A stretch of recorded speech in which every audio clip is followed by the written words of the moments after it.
तौहीन रसालत के झूठे इल्जाम पर एक शख्स ने अपनी पुप्पी का गला काट दिया।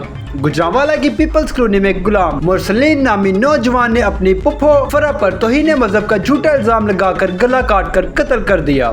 इस वहशियाना हरकत को फिल्माया गया और वायरल हो गया, जिसमें इसे खून आलूदा चाकू पकड़े हुए और झूठा दावा करते हुए दिखाया गया।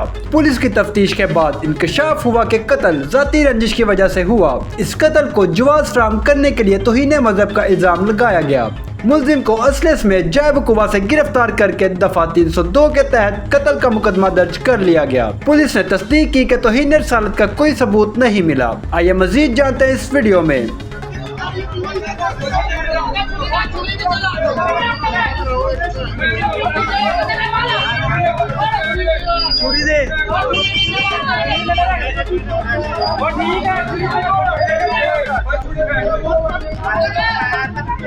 मालूमात का काबिल एतमाद जरिया CRC। जुड़े रहे CRC के साथ।